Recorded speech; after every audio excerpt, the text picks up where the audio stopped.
Okay, everybody, let's take it from the top.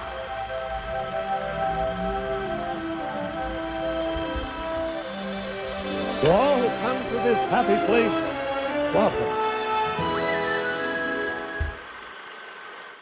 Hi-ho, everybody, and welcome back to D+, Us, the show about all things Disney. I'm one of your hosts, Griffinton, Griffy D-Pad. With me, as always, is the wonderful, the amazing Mr. Mitch George. How are you doing today? My audio isn't working in my recording, so I'm going to fix that real quick. Oh, no worries. We can restart. No, I don't care. Keep going. Okay, we'll just keep We going. never use mine anyway.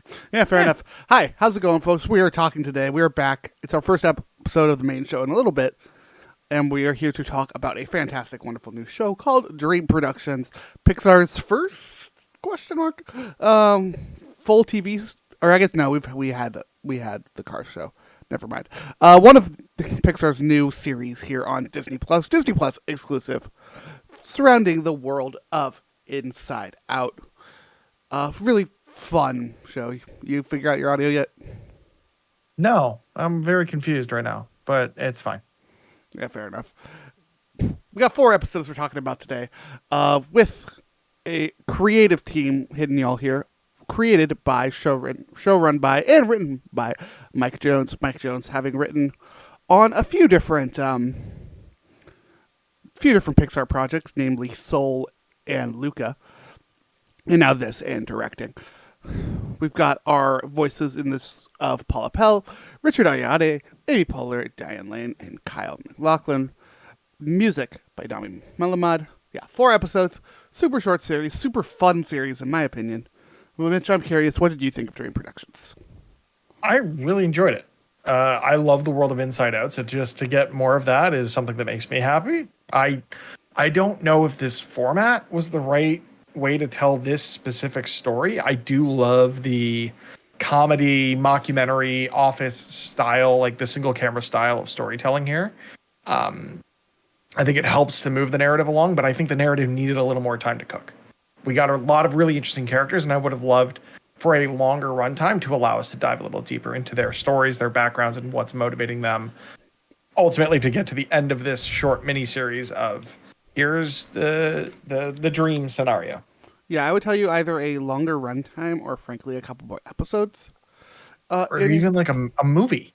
Like, this could have been a movie. Yeah, this does have a roughly similar runtime to a movie, but I think for what it is, I really do enjoy this. I think this is a fun interstitial. It is, like I think you said before we started, it's a 1.5. Like, it does feel like its own standalone story within Inside Out. It does a really good job with that. It hits all of the emotional beats I wanted it to hit. It's just I could use with some more, because I do think that this is a very fun, interesting side of like the Inside Out internal brain universe, however you want to describe that like we saw in Inside Out 2, and then we got more fleshed out here. It's really interesting and such fun storytelling within that, playing with dreams and the different types of dreams. What I love is we got this we got this, not blink and you'll miss it moment, but we got this extra world building in Inside Out 2 about the dreams and everything going on in Riley's head. This doesn't quite align with what we saw in Inside Out 2, and I think honestly it leaves more room to build this narrative between Inside Out 1 and Inside Out 2 on how we transitioned into what Envy did within Riley's subconscious, because also spoilers for both of those movies, this show, the whole shebang.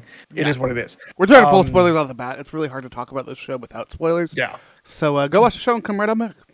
Yeah. So given that this is sort of like the Inside Out 1.5 as it takes place between the two films, it didn't quite align with what I had expected it to be based on what we saw in Inside Out 2. But I kind of love that they're leaving that space to tell more Dream Production stories if they do choose to do so. Whether it be getting us more toward like dealing with Envy and how the events played out from the Dream Production side of Inside Out 2. Which I think would be really neat, of kind of like the Lion King 1.5 to Inside Out 2 and how the takeover went. Or even just telling stories post Inside Out 2 and what Dream Productions became in a world with additional mixed emotions. Mm-hmm. Yeah, I think using the use of the 4 core emotions that like we see very sparingly throughout the show, which I was actually kind of surprised by. I very much expected them to rely on their initial cast, and I'm really happy they didn't. Yeah, I I would do love like to some see of the when I interstitials, would love to like see like anger. I love the thing of anger in the fourth episode of just like he's the boss and anger trying on to the just phone was so funny. so good. So sorry, I interrupted that. Please But no, I continue. would love to see like anxiety taking the reins. I would love to see ennui. Anxiety. Sorry, not. I don't know why I kept saying envy earlier. I'm a little tired. Envy though, standout role in this show. So funny. Watching the dreams.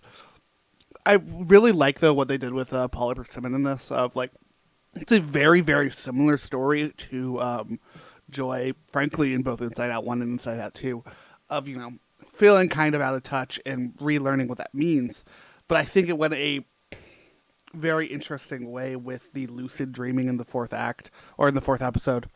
And like Technically, the fourth act. yeah, or like how she was kind of like she would get so close, but just not quite understanding there.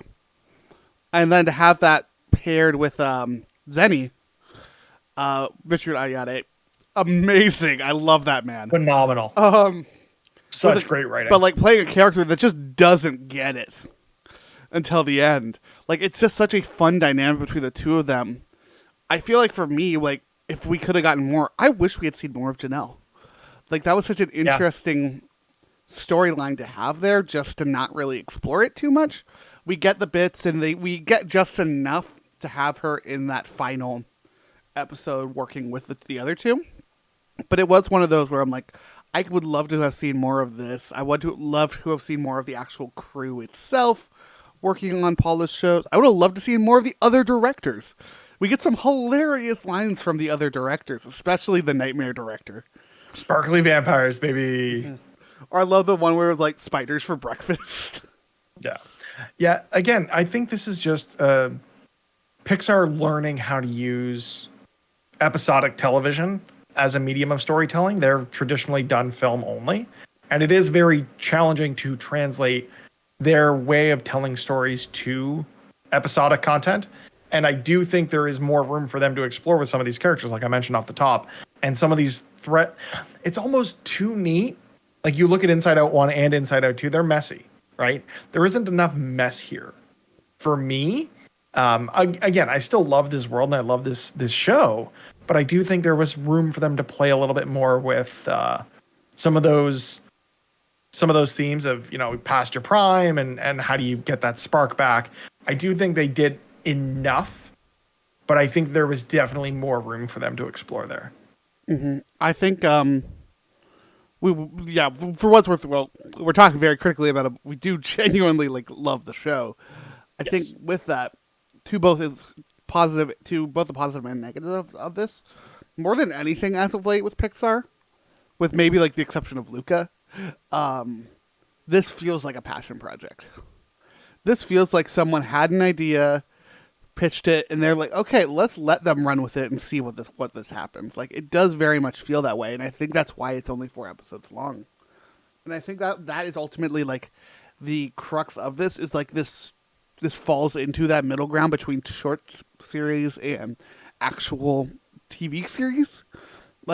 Cars on the Road is out, and I think Cars on the Road is great when it comes to pacing and whatnot because they are all short episodes.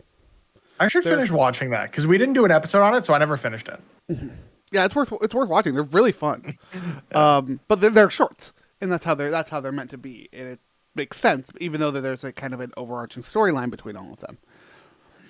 Yeah, this really does feel like a mini series, which isn't something that we've really explored in the Disney universe, let alone Pixar. So it's very interesting to see a different take or a different storytelling mechanism being used to deliver some of this storytelling from a Pixar perspective. I want to tell you that this makes me so excited for Win or Lose next year. I cannot wait for that show. Did you see the trailer that pops up before the 4th episode? No, I skipped it. Okay, I watched a little bit of it, and then decided I'm like, nah, I want to go into Win or Lose blind because that's. See, I didn't even know. I figured that was some other. I just saw skip intro come up and I skipped it. Fair enough. It looks that show's going to be great. Yeah, I can't wait for that. Bring it back to this one though. We got some really funny characters in this. even aside from like the main crew that I just want to shout out. I want to shout out Teen Riley though, because Teen Riley was such a funny concept. Yeah.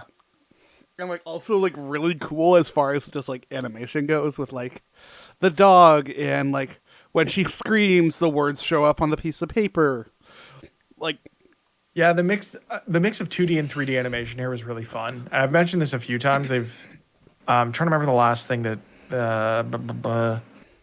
Inside Out 2 did this, right? Yeah, they with, had that with mix the of dog. 3D and 2D animation with the imaginary character or whatever it was. I don't remember what it was it exactly. was like but, a cartoon character. Yeah, it was the like the a pink, dog. the pink I want to dog. say it was a dog. Yeah. In the So back. I love that was continued here. And that was, I want to say it was H. John Benjamin, but I'm probably wrong. Then I'm I gonna go find don't out. remember. I know Teen Riley. It means I want to watch it excuse again, me. really, is what it means. It means I'm going to watch Inside Out 2 tonight. I know Teen Riley is played by Lauren Holt, Mm-hmm.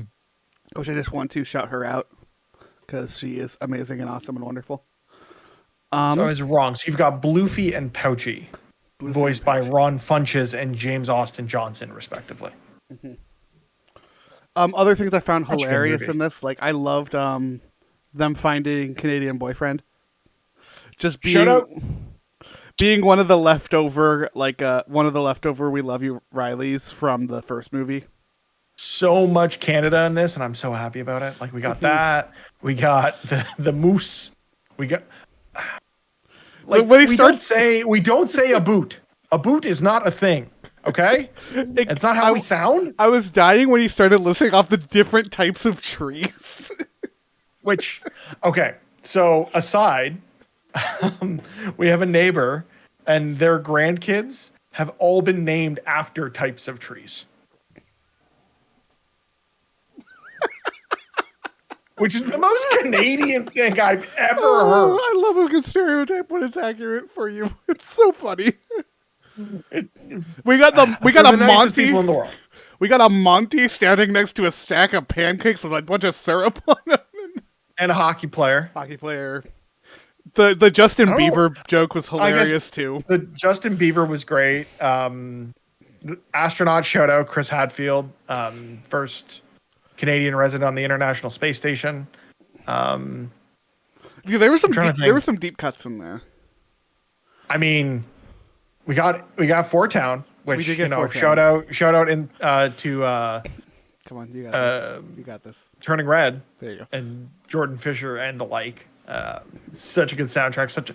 Probably one of my favorite Pixar movies, top 5 at least, just with the amount of Canadian in it.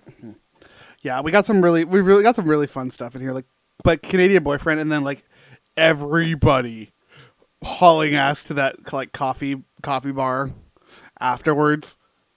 Hilarious. Cafe maturity. Yeah, like they really knew what they were doing. I love the tongue in cheekness that you can do with Inside Out.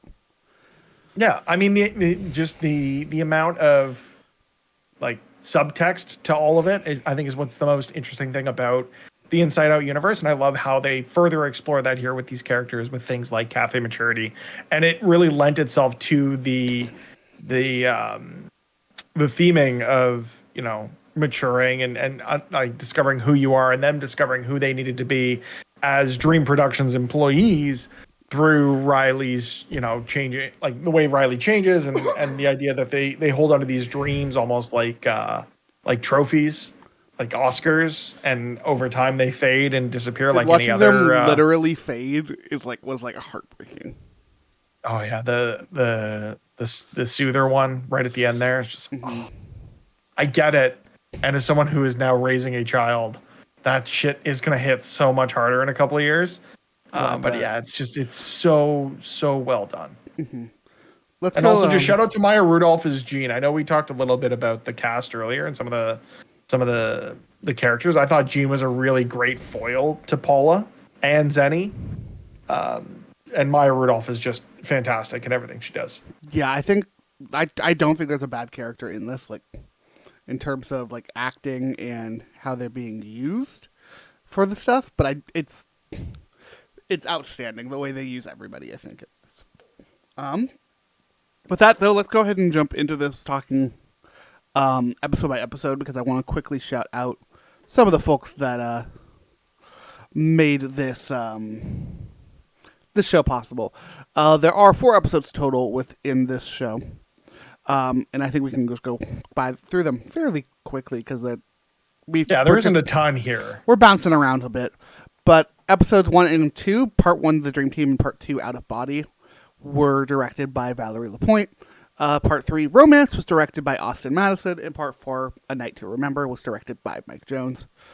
Starting this off the top though with The Dream Team, I really liked this first episode. I think it really got you like right into it. Like, you know, we get all the information we need to get for this. Like, I love how small the circumstance is for this. We have a school dance, and Riley's feeling anxious about it. How do we figure this out? Like that. Yeah, I think it does a great job setting the context for the rest of these episodes, in terms of the story that they're trying to tell, and does a great job of introducing us to the core characters and the different ways that they're interacting with one another through the course of this miniseries. Mm-hmm. I also think this was like one of my favorite examples for Paula, of like this dream that like gets almost everything right, except for that last little bit with Rainbow Unicorn, Mermaid Unicorn, yeah. Because it is shout out to that being a recurring character from the movie as well. Because it is that vibe there of like, no, Paula does understand what Riley needs. She just doesn't understand how to give it to Riley.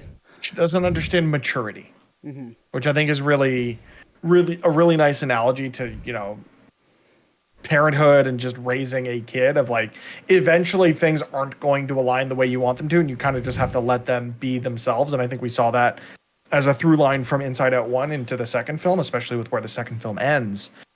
So to see this as sort of like an intermission telling, or an interstitial telling that very similar story, I think it's great to see that through line carried over into this miniseries, especially since it's not the same creative team. They had their vision for this show, but it was able to tie very nicely back into the core theming of the 2 Inside Out films. Yeah, also in this episode, I really love like how we're setting up Janelle to that new role, and it is Janelle wants to be Paula's teammate still, even though she's off doing her own thing.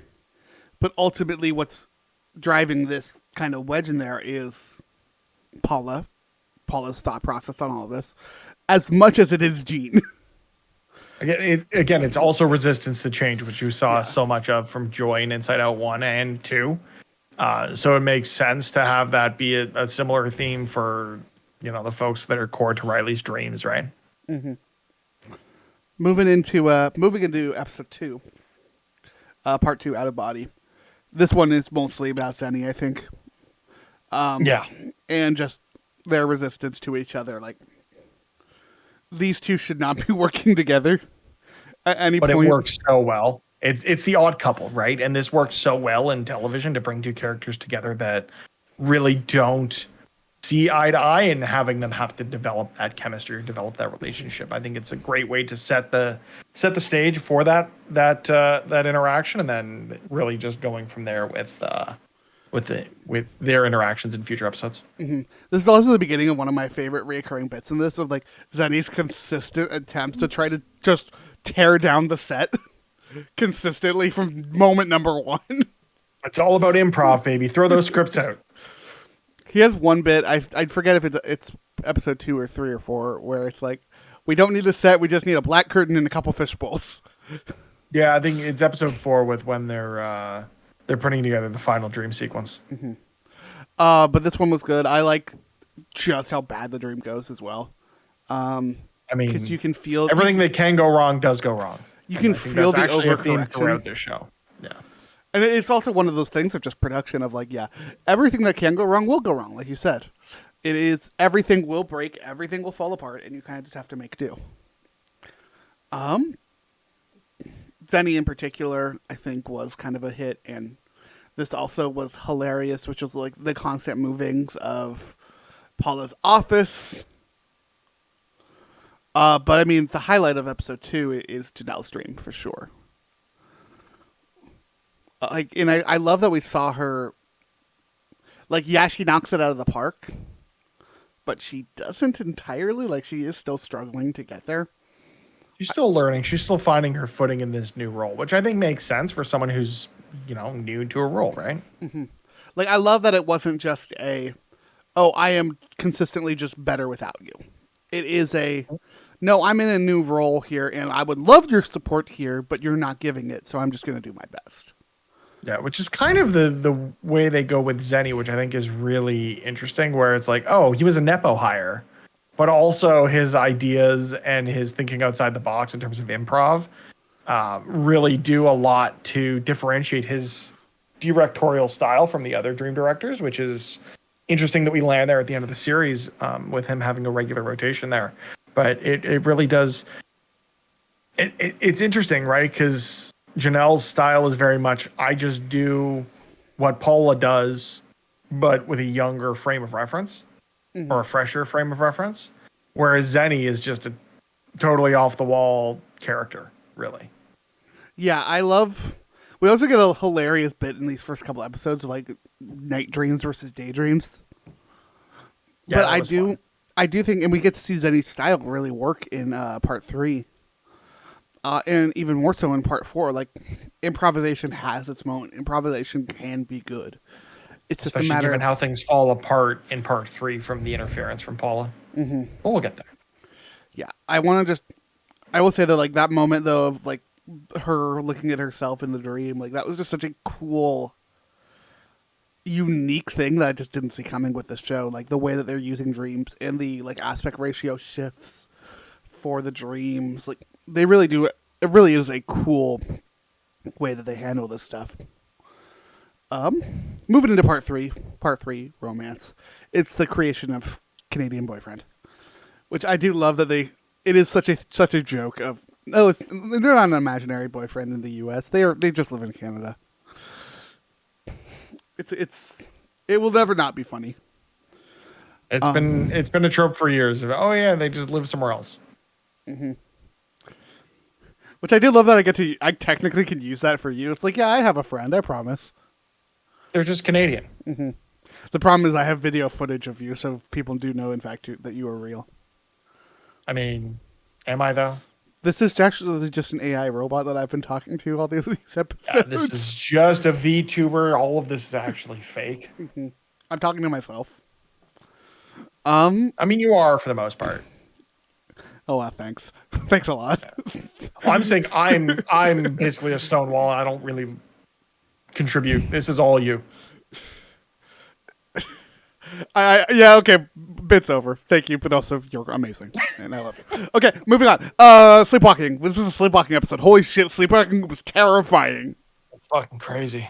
That was legit, like scary horror shit happening.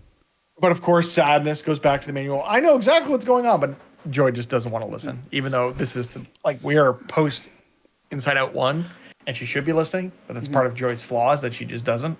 I do also love this bit that we established in 2 and kind of continue to bring here of like, sadness is always the one reading the manuals. Sadness is smart. Mm-hmm. Sadness plays by the book, which we can all appreciate. Yeah. But yeah, I love everything with CB here of like how they nail it the first time and then again overcorrect and just go full into it. The whole idea of like, I'm giving you the entire night was interesting. It's like, how's this going to play out with like this dream style of like, oh, we have 10 minutes of them riding this moose.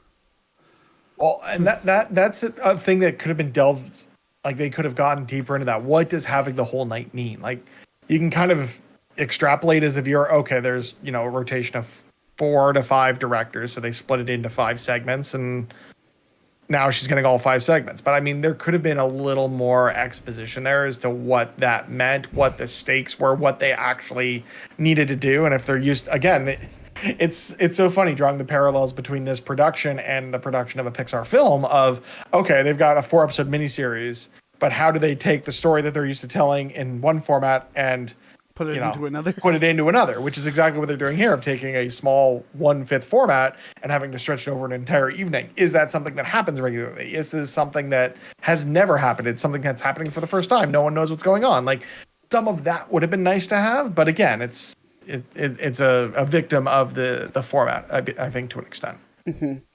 Yeah, I tried my best to judge the show based off of what we got rather than what we wanted. I do think that this episode moves a little fast, but also I do think that this is one of the best episodes. I love there are 4 episodes, so yeah, like this and the finale, I think really do a great job of wrapping things up. But I can't overstate how much I love Paula getting the success again and it immediately going to her head. Of course, because it would for any of us. It's very relatable. It is so well done on that aspect of it. It's also it is getting out in front of your skis and then immediately falling over. Just such a specific reference for me to make, but if you get it, you get it. I also love getting to the actual getting into the actual sleepwalking state of the moment that the camera moves up, and the beginning of that, and Riley sits up in her bed in the real world. Starts to do its own thing, yeah. Mm-hmm. It was so cool, and I love how that eventually leads into the lucid dream in part 4. But it was just such a hard shift, which I think is what really established the fear and the horror nature of that. And then all of them eventually coming together and saving Riley. I also like that Riley almost died. No, she would have been fine. She would have just fallen down the stairs. But I mean, she falls head first. You never know. Brain trauma is no joke. Yeah, fair enough. But also child. I mean, preteen, child to teen. me. Her skull is developed enough that she'll be fine. Turn to that. I also loved in this, to kind of continue on with that whole Paula doing her best to stay alive, to continue working and whatnot. Just totally throwing Zenny under the bus. Or making him the second director over in this other thing that it works out, but then they have they're fighting, and this is just such a well-rounded episode from start to finish. But yeah, throwing him under the bus, and that's when we learn oh yeah, she never gave a shit about Zenny. Well, it's one of those things where she's a creature of habit. So if her instinct is to just micromanage and take over, that's going to happen whether they're successful or not. And part of Paula's character growth through this series is learning to cooperate, which I don't think we totally get a resolution for, and somehow she ends up in charge. So that's an interesting thread that I would love to see further explored in a second season of this miniseries, but I don't know if that's something that's going to be in the cards. Well, I feel throughout this show, what we ended up seeing was she keeps accidentally, she does this with Janelle and she does this with Zenny as well, of setting them up to make their best work. Yeah. And it definitely makes sense that she would be in charge because she's good at that.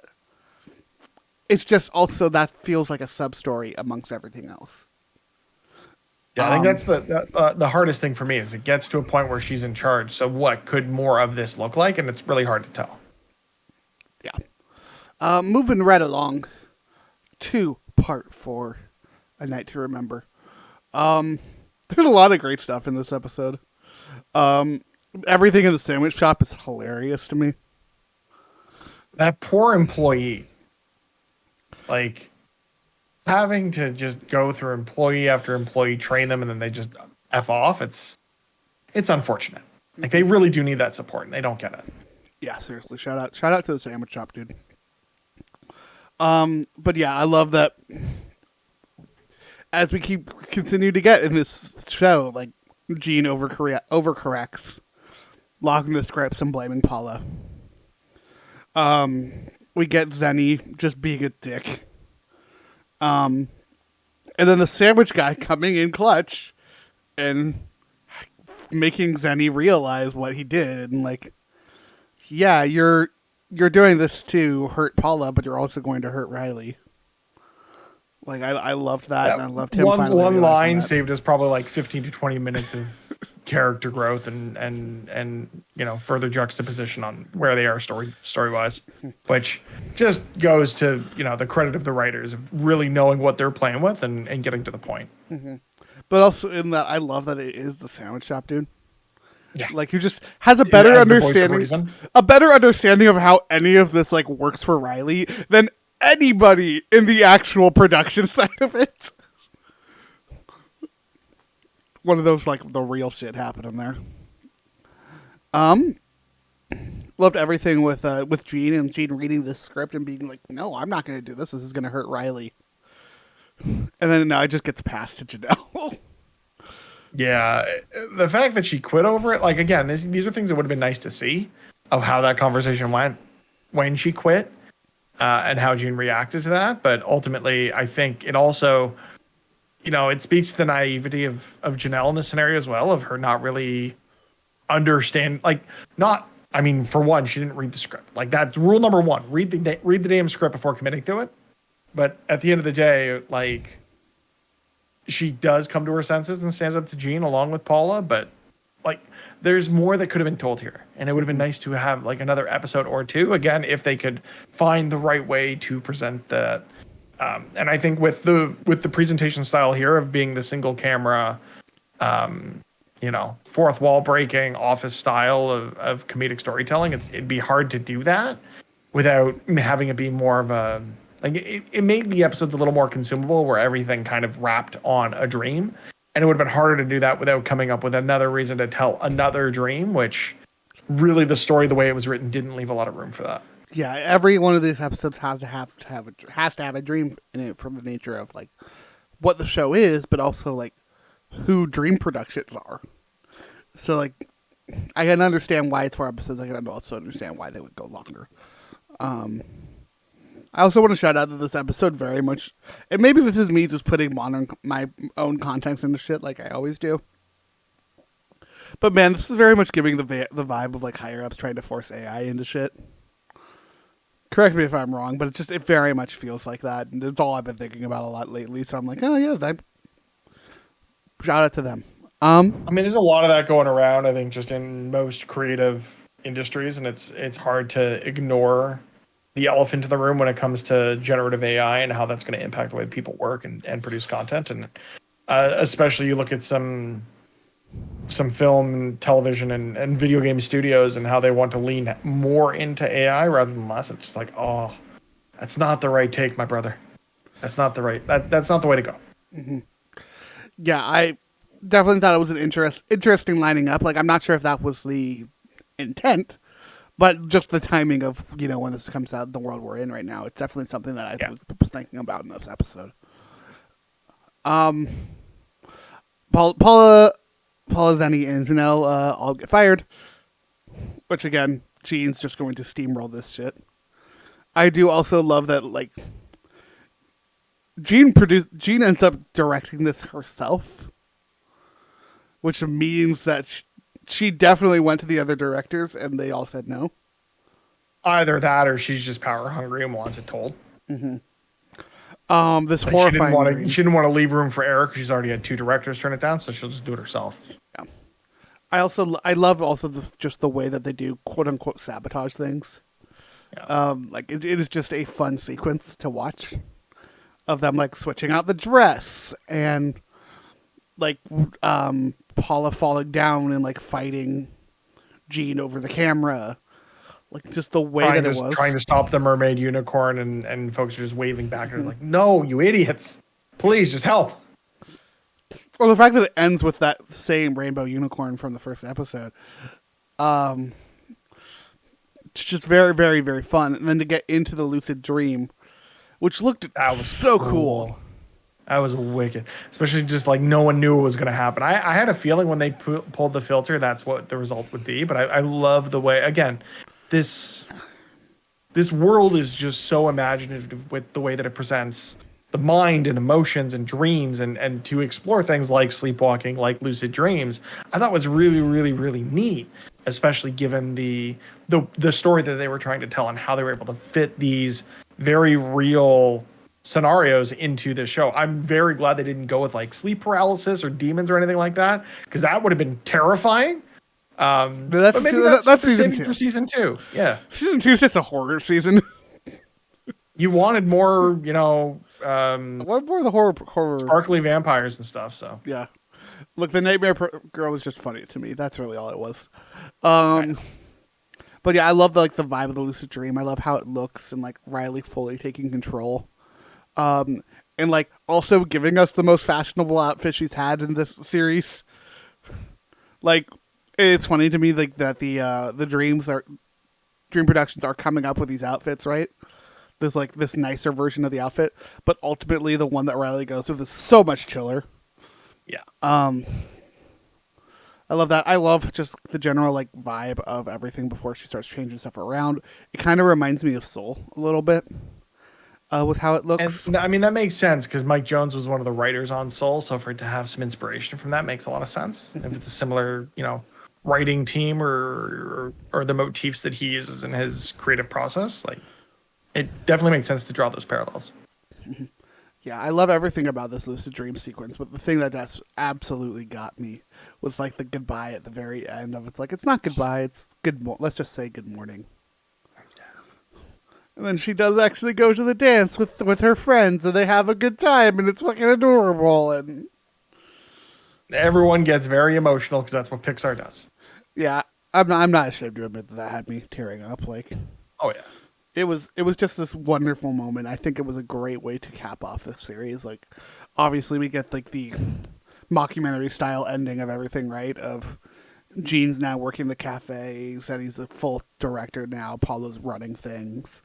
Like, it's a little too clean of an ending, but again, that's me nitpicking more than anything. To a degree, like that, like cleaned up ending almost is like perfect for the mockumentary style, though. I suppose. Of it's like, here's this really, really messy ending we already have. We're just gonna put a tight bow on that, and ignore all the issues, and just end the series. Because that's what those shows do. Yeah, I mean, they could have left a little more room to explore more of this world, and I still think they might, but I think for where we left off with this, it made sense, especially with the mini-series type of presentation and storytelling that they wanted to present here. It works. Mm-hmm. It just works. Yeah, I love the style. I love the mini-series style for this. I think if we continue to get anything for Inside Out, I would honestly prefer it to be this style of like, let's take this small moment for Riley and how do we interpret that into a part of this that isn't necessarily the core emotions and headquarters. Like, yeah, and even if it's not dreams, like how does the rest of her body deal with this? Like, how does her stomach deal with food poisoning? Mm-hmm. How does... That's the only thing that came to mind. I'm zapped. Like, I would love it if it was stuff like, we got Big Bong in the first one of like Imaginary Friends. How's that working with all of this? Or like the suppressed emotions. Bing Bong was in one of the dreams I would have broken down. Mm-hmm. Oh, Big Sam. But like the vault of like all the stuff that she locked away. Like, we could do stuff with that. We could do stuff with there's so many different bits and bobs and bits and pieces here that I really do think that you can have fun with that world while still giving us unique stuff in tiny moments in Riley's life. And what I really think it should be. I really struggle to see them doing anything more with the core emotions, like do a proper Inside Out 3. With Riley even more grown up now. But who's to say? Yeah, it would get to a point of it being a little too mature, I think. We've gotten this, story of coming of age, and I think that's the way to wrap on a story of Riley. I don't think there's much else there. I don't want to see an Inside Out 5, like we're going to get a Toy Story 5 in the next year or two. So, yeah, I'm very happy with where we are in this world, and some of these interstitials during this period of Riley's life, or even going earlier, is I'm more than happy to see more from this world. Mm-hmm. But that's all in the future if we are going to get that. I feel like this is going to place... I need to wrap up this discussion on Dream Productions. I mean, unless we get a Turning Red Inside Out crossover, which, yes, please. We did. That is. I was in this Oh, show. give me more. I want more. Give me more. More. We're just gonna one of these days. We're just gonna get a random video that's just like that is literally just gonna be Four Town music, and it's just gonna be all the Pixar characters dancing to it, and you are going to be very happy. I'm calling somebody right now to make that happen. Of They course, won't listen to me, but I'm calling anyway. folks. We have plenty more to talk about when it comes to Disney. We have plenty more that we want to talk about. There are other shows we're trying to work on and get out to y'all. We will eventually talk about Moana too. Will we talk about Getting in Mufasa? theaters is hard right now. I'm sorry. I have not pressured anything. No, and thank you for that. I appreciate it. I'm pressuring myself more than anything. Yeah. Will we talk about Mufasa? Who's the hell's to say? I don't know how Do we that have movie's to? going to be. I'm gonna go see it, but I'm gonna try. We'll see. I will absolutely be seeing it after I see Sonic the Hedgehog. But Yeah, that's the thing is I want to see both, and if I have to prioritize one over the other, it's going to be Sonic the Hedgehog. it should be Sonic the Hedgehog. But that's Of course the it should. point. Yeah, we got plenty of other stuff we're working on. We got a couple other ones with some series that are long overdue. So Skeleton Crew Weekly. Check in on that. yeah, check out Skeleton That's been Crew. fun. Go check out our old episodes. We do have an episode actually up right now about Moana 1. That was a really fun episode. Go check that out. I had a good time with that. We will be back, though, in the future with more episodes. But until then, be good to each other and have a magical day.